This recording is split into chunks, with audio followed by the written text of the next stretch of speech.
I want to talk about AgriCal today. A lot of times we overlook some of the most important things in the soil, and people don't always think about calcium. I thought we might talk about what are some of the signs that AgriCal could be beneficial in your soil. One of the first things that you may notice is that your field doesn't drain correctly. You may find that the soil doesn't flocculate. You may see areas in the field that appear to be drought stricken and you've got actually normal moisture. You may find that you have plants that appear to have disease, a little more prevalent in some soils than others. You may be having a weed problem that doesn't make any sense. You've used the same chemicals here time after time, but they seem to just continue to take over the field. You may have some things that deal with quality. Maybe your test weights aren't where they should be. Perhaps you're not getting the same response you used to when you applied 300 pounds of a particular fertilizer year after year, and it's not giving you the same response. All of these things are reasons to look at the possibility of AgriCal being the answer. You may say, well, how can I confirm this? One of the first steps you should take is to take a thorough soil test that would measure your cations, and also if you've got a growing crop, tissue analysis would be the best steps to take to confirm that you need calcium. The main thing is don't depend on the pH to determine whether you need AgriCal. As we can see, the pH is determined by the amount of hydrogen on the soil.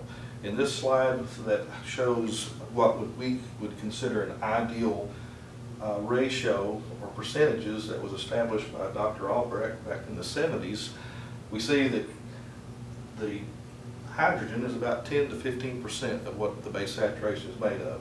And this will equate to about a 6.5 on a pH. And you can have 10% to 15% of hydrogen on a perfectly ideal situation, or as this other slide shows, you can still have a perfect pH and not have you have half the calcium here, 35%, magnesium's higher than our ideal soil, and actually nothing would grow in this environment. Let's go back to the original ideal soil.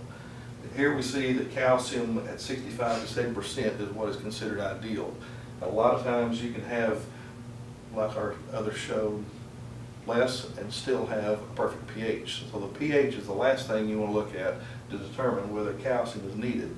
There's other things that are involved that calcium keeps limited. So what's unique here is that even though potassium is one of the highest elements in a growing plant, calcium is only second to potassium if there's only 2% in the soil. So there's a lot of balances that have to be looked at. Now, to give an example, just so you won't take my word for it, because I made this chart, let's look at a soil test. Here we have a soil test that has a pH of 7.2. Wow, people would think, we got a 7.2. Let's look at another soil test. 6.5, that's really good because it's a little on the acidic side, so this should be a great place to grow something because we've got a 6.5. However, if we look at the next slide that blows up the base saturation, we see that calcium is only 47%. And we have sodium at 13.5%. This soil was sent in because nothing grew here. And according to the recommendations from the lab or even extension agents, they would not even recommend limestone because the pH is 6.5. Well, if you base adding calcium based off the pH, you would never fix this field. Let's see if there's any more examples. Here's another one. We've got a pH of 7.2. And look at all these good levels of elements. Should grow all kind of things. Real heavy soil, 43 CEC. But calcium's 38%. Nothing would grow here. That's why this soil sample was sent in. Let's look at another one. 6.9 for the pH. You'd think that'd be a perfect pH and have all kind of good things, but even by the representation of the graph, we see that calcium is at low, 36.8%. So to reiterate, do not depend on the pH to determine whether you need AgriCal. AgriCal is going to affect a lot of things, and there's a lot of different reasons. Calcium works in all three of the areas that you may have been taught earlier. To give you an example of how you would apply the product, you would take and find out what your base saturation was. First, you need to determine what your calculated exchange capacity, or your CEC. If you know your CEC and it's above 8, we're going to follow this chart here. If it's below 8, we're going to follow these directions on the right-hand side. Basically, you'll be adding less calcium to lower CEC soils. And the reason for that is that the air control on sand is not as critical as it is on a silt loam or a clay soil. We saw earlier on that big chart that calcium is considered air control. If you've got a sandy soil, there's not a lot of need for more air into that soil, and so we'll raise the magnesium level, so there's not going to be as much product put on those type soils. But to get back to the chart, basically, as long as you know that you're going to use 1 gallon for every 5% you're low, you don't need this chart. Just figure you're going to use a gallon for every 5% that you are below, either 70% on a silt loam or 60% on a sandy soil. Real simple. Let's take our little soil test we had there at the beginning and see if we can determine what we would tell our customers, or if you're a grower, if you can figure this out on your own. It's not rocket science. Just take your calcium, 47.8%, and we see our CEC is above 8. And so we're going to use the chart we saw on the left, and if we just subtract 47 from 70, that's roughly, what, 15%, give or take a few points. Divide 15 by 5, 3 gallons. It'd be 3 to 4 gallons is the area that you're going to be shooting at. And there again, this is going to offset the sodium. The sodium is really the issue here. There's too much of it. And as this calcium raises, you will see the sodium number go down as well. So you're going to be actually addressing two problems with one material. This is an example of what can occur from 1 gallon of the product applied within 100 days. We started off, we had 65% calcium on our base saturation. 100 days later, from the application of 1 gallon, it raised it to 73%. Now that's very good results. It may or may not happen every time, but that is what is possible with a product. Also, the pH went from 6.1 to 6.4. There again, that's good results. Not necessarily would happen in every soil, depending on how much insoluble calcium is in that soil. Well, this chart right here, very, very interesting. If we look at limestone, limestone has calcium carbonate as its source for calcium. And if we look in 100 parts of water, only 0.0014 parts of calcium can be solubilized in 100 parts of water. If we come down here to gypsum, a common source of calcium, it's 0.26. And if we look at calcium chloride, a whopping 42 parts is dissolved in 100 parts of water. You notice this little asterisk here? AgriCal is derived from calcium chloride. So if you can do the math in your head, if not, let's look at the next slide. The calcium in AgriCal is 30,000 times more soluble than calcium found in limestone. That's big. So if you consider if you've got 30,000 times more available calcium in a gallon of product, how many tons of lime would it take to make that? I'll leave that calculation up to you. The one thing that we want to make clear is that pH is a representation of potential hydrogen. And if you don't have any hydrogen there, your pH will be above 7. In the perfect soil we have here, if we'll worry about taking care of the calcium, the magnesium, potassium, sodium, and our microbes, we will end up with what you want. If you're all concerned about pH, 6.5 to 7 will be where you'll land. But make that your last thing. Like on this next slide, the soil test here, it's 7.2. So to give an example, our hydrogen here is 0. There is no hydrogen going to be showing up on your soil test if your pH is above 7. On the scale of pH from 0 to 14, 7 is neutral. When you start going above that, you start getting basic, and you sure don't want to go there. You'll have plenty of fungi, you'll have no bacteria, but you certainly will have no micronutrients. Once you get above 7, even above 7, you're looking at minimal amounts of available micronutrients. So you're getting in danger zone when you get above 7. That may be the only time you should worry about your pH, is going high. Here are some of the things that we were addressing that you might see that calcium does address. Number 1, drought. The calcium is all about getting into the plant through transpiration.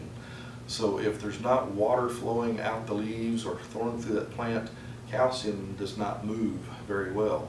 And so you'll find that in drought conditions it's even worse because there's not a lot of water moving through that plant. So if calcium is limited, if you take AgriCal, you apply it to those plants that are in a stress condition from drought, it helps with the transpiration. Same way with salt. We saw where sodium is high, then we add calcium, it offsets the salt or the sodiums, or any salt of any heavy metal will be offset. Heat and cold. Calcium has been found to have over 26 different signaling mechanisms that it controls in a plant. A lot of these signaling mechanisms have to do with the stress of the plant, making it tolerant to cold or tolerant to heat.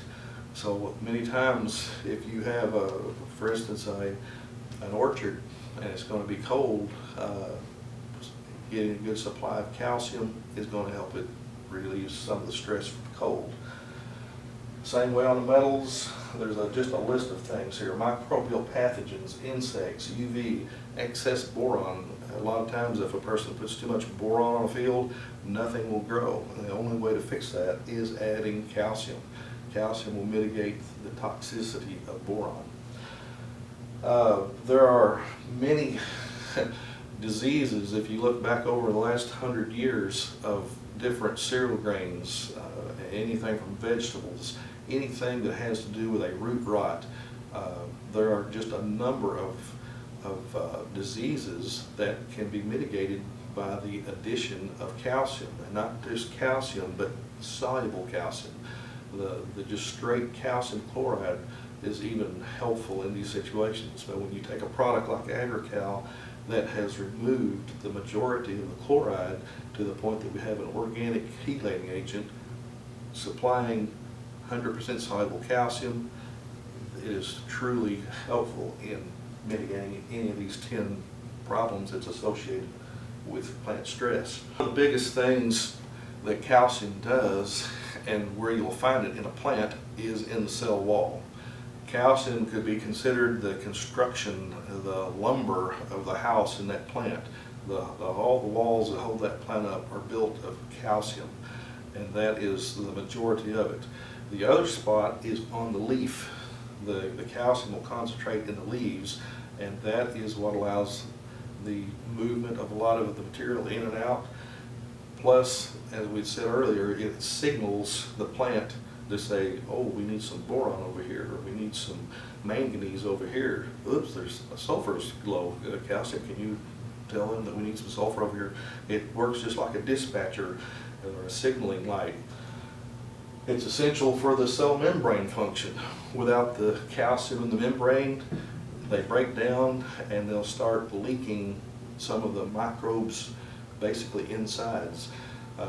If you check out tomatoes that have blossom end rot, that is a breaking down of cell membrane because of the lack of calcium, and allows the pathogens to get in there, or a fungus, or any number of different things. That it may start out as a small lesion on that tomato, but it turns brown and starts looking awful because of all the other things that start building upon the fact that that had a weak cell membrane due to the lack of calcium. It's essential for some of the same things that we've talked earlier. The stress tolerances, it has a role in cell division. So basically, we're talking about multiplication. So your yield on a crop would also fall into the same category. You can't have cell division without calcium being involved.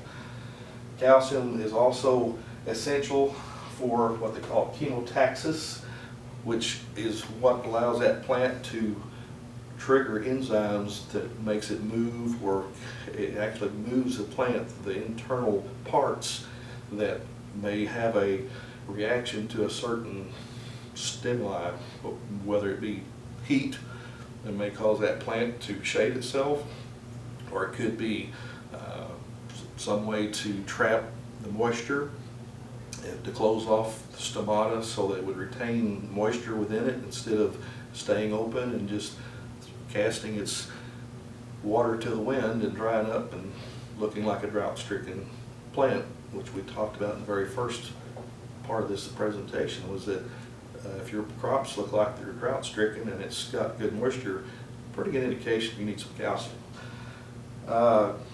Another good one here, it plays an essential role in the nodulation process, which is all about fixation of nitrogen. Without calcium in that soil, there is no air, and without the air, azotobacter does not function properly. Calcium plays an essential role in mycorrhizal establishment, another fungi that is basically an irrigation system, an underground irrigation system. Mycorrhiza will attach to the roots, spread out, attach to another root, may go across the whole field to where the nutrients, where the water is, and it brings it to that plant. And all that is aided by an essential little nutrient called calcium that we all overlook. Here's an example of how it would affect the AgriCal, how it affects the trucker part of it. It is a trucker of other nutrients. These are tissue analysis. This is actually the original soil test showing that calcium was low. It was 48% calcium. Calcium was added. Let's see what the next slide is here. We've got, this is the plant tissue analysis with the AgriCal applied, and this is the same plants that did not have the AgriCal applied, and these are tissue analysis that were taken on corn after, I forget how many days in stage 11. So what we find is that not only was the calcium raised, but we also raised the levels of potassium, the levels of zinc were raised, the levels of sulfur, iron, manganese, boron, and copper were all raised in that tissue of that plant just from a single application of AgriCal. And that just shows you that calcium does distribute minerals in the plant. This is just a representation of the yield. There was also an increased yield in this same test. And it was actually quite significant. 177 bushel without calcium, 202 bushel with the calcium added. And that is not going to occur on every soil, because if you've got plenty of calcium, there's not going to be that big gap. But this one had 48% base saturation of calcium, which turned into a well over 20 bushel increase just from the calcium alone, not to mention all the quality factors that occurred. Corn was sprayed at 3 inches high, and this is a heavy clay soil, and obviously calcium was deficient here. But by adding 2 gallon, you've got 151 bushel compared to 133. With another 2 gallon, putting on 4 gallon, another 40 bushel was added to the yield.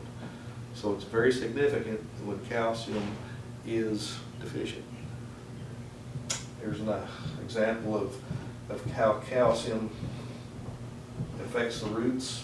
It does affect the soil so the roots can go, but then when you add a product like Ignite S2 or Foliar Blend or Seed Max, you still have an increased amount of root growth. There's all work in coordination to a great crop. Here is one of the big no-nos, is do not tank mix AgriCal with any glyphosate-based herbicide, nor do you want to mix it with phosphorus. But we'll talk a little bit why you don't want to mix it with glyphosate. The biggest thing is glyphosate will bind to metals, and calcium is a metal, and it's a divalent. So basically you are rendering the glyphosate useless. It binds to the calcium, and so it is not able to function. It will tank mix just fine. You'll think, oh, you can't mix it because you can't tank mix it. You can tank mix it, but your glyphosate will not kill. The other thing is, do not mix it with phosphorus. Can't say that enough. Don't mix it with phosphorus. I'm not talking about just a teaspoon. I'm talking about none. You can't say, well, I'm just going to use a quart per acre. No, you can't use a quart of phosphorus per acre. You've got to keep phosphorus and calcium separate in a tank. Now, it's fine if you want to put a tube for about one tank and put calcium over here. Just don't mix them in the same tank, because we want to be your friend. You know, a lot of times I get questions from people that say, why in the world would we want to use your product if it's derived from calcium chloride? Calcium chloride is something that they put out on the road in the wintertime. Well, calcium chloride, as we've already shown, is 30,000 times more available than limestone. And not only that, I'm assuming that you use fertilizer like potassium, potash, maybe muriate of potassium. Have you ever checked the chloride level in that? That's 47% chloride. Our product has less than 3% chloride. And not to say that chloride is bad. The one thing you should know is that chloride is an essential plant nutrient. It's recognized for photosynthesis, and we all pretty well should know from our kindergarten that photosynthesis is changing energy from the sun into plant material. And so without chloride, you cannot finish off that process. So number one. Number two, it actually has, it functions to help the stomatas to open up and to retain moisture in that plant without chloride. There are actually several different vegetables that require chloride, and it is actually added to the soil in northern parts of our country. One of those being cabbage. They have a lot of diseases if not enough chloride is put in there. The only time that you're going to run into a problem is putting on too much potassium chloride, because you're talking about 300 pounds per acre a lot of times. 47% of 300 pounds, how many pounds of chloride are you actually applying to that product?